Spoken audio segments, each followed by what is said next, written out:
ॿुधण थी चाहियां त शीलू तन्हा खे मां चवंदुसि त पंहिंजी कविता पंहिंजा गज़ल ॿुधायां। सभिनी खां पहिरीं हिकु रचना तरन्नुम में पेश आहे। आख़िरी वक्त में पंहिंजे दोस्त खे पुकारे, ॿुधो त हू छा थो चवणु चाहे।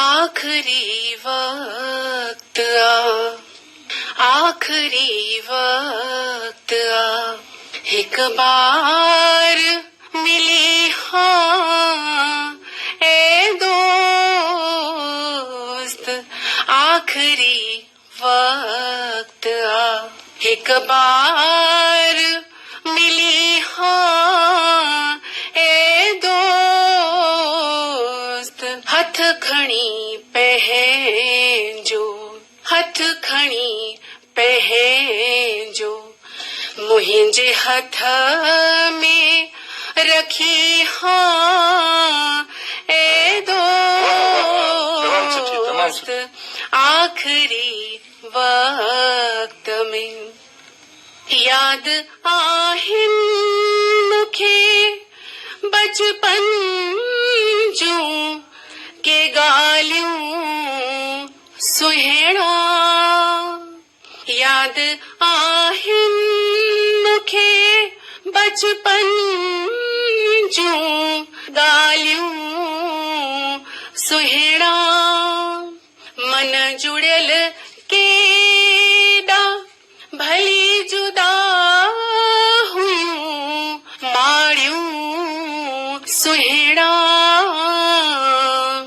उम्र जी हद खां, उम्र जी हद खां परते हुआ ज़माना ए दोस्त, आख़िरी वक्त हिक बार मिली हाँ ए दोस्त, आख़िरी वक्त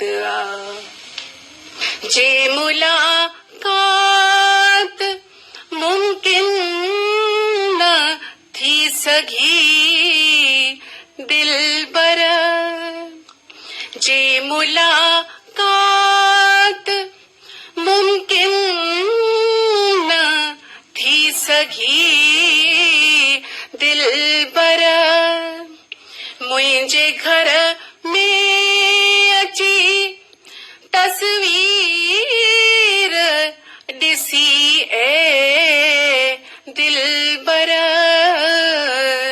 मुंहिंजे घर में अची तस्वीर ॾिसी ए दिलबर,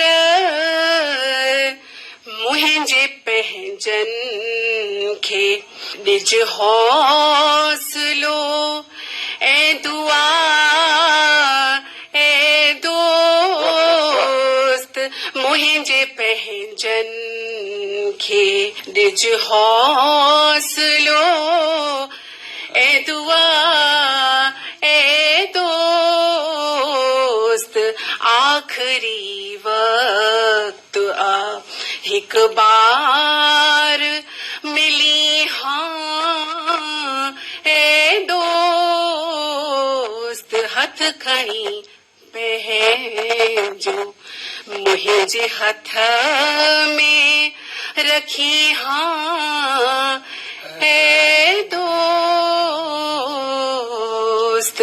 आख़िरी वक्त। वाह वाह, तमामु बेहतर, तमामु बेहतर। पेश आहे तव्हांजो हिकु गज़ल। मुंहिंजी बेख़बरीअ में मूं साण रहंदो आहे, मुंहिंजी बेख़बरीअ में हू मूं साण रहंदो आहे, पाण विञाए खुद खे सुञाण चवंदो आहे, वक्त जी फितरतुनि गुमराह करे विधो, वक्त जी फितरतुनि गुमराह करे विधो, वरना किथे इंसान बेईमान थींदो आहे। लफ़्ज़नि ॾिनो करार या ग़मगीन कयो मूंखे, लफ़्ज़नि ॾिनो करार या ग़मगीन कयो मूंखे, छॾ हिसाब छद हिसाब ये अंत में केर रखंदो आ। सवलन सिटुन में ज़ाहिर अरमान मूं कया। सवलन सिटुन में ज़ाहिर अरमान मूं कया। लफ्ज़न वडन वडन सां हाराए छॾींदो आ। दीमक कीअं लिकी लिकी हमलो करे छॾो। दीमक कीअं लिकी लिकी हमलो करे विधो। दर खोलियुम त रेत बणिजी हू उॾामंदो आ। वाह वाह वाह, सुठी तस्वीर। केॾी आ घुर्ज तुंहिंजी, केॾी आ घुर्ज तुंहिंजी मूंखे ज़िंदगीअ में।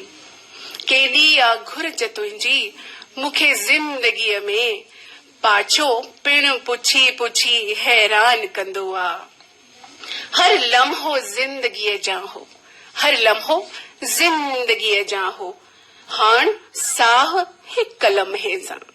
हर लम्हो ज़िंदगीअ जा हो, हाण साह हिक लम्हे जा। हाण इंसान मंज़िल खां पहिरीं छो थकिजी पवंदो आ। किथे आ कमी फसाने जी गज़ल लिखण काण। किथे आ कमी फसाने जी गज़ल लिखण काण। दिल धड़कण खां पोइ सोज़ पैदा थींदो आ। ही सुल्तान बि त सदियुनि पहिरीं इंसान रहिया हूंदा। ही सुल्तान बि त सदियुनि पहिरीं इंसान रहिया हूंदा। पोइ इंसान छो सुल्तान मां वाका कंदो आ। मुश्क रखी चपन ते महफ़िल में हू ईंदो आ। मुश्क रखी चपन ते महफ़िल में ईंदो आ। केर पढ़ी सघंदो चेहरा, केर पढ़ी सघंदो चेहरा आज़माईंदो आ। तूं केर हुए ऐं केर आहीं सोच वरी। तूं केर हुए केर आहीं सोच वरी। महज़ ज़िंदा शरीर खे जीवन केर चवंदो आ। वञ हाण मशालुनि खे विसाए छॾ तन्हा। वञ हाण मशालुनि खे विसाए छॾ तन्हा। चरागनि जो नालो खणी हुकूमत हू कंदो आ। चरागनि जो नालो खणी हुकूमत हू कंदो आ। मुंहिंजी बेख़बरीअ में मूं साण रहंदो आ। पाण विञाए खुद खे सुञाण चवंदो आ। सुञाण चवंदो आ। वाह वाह, पाण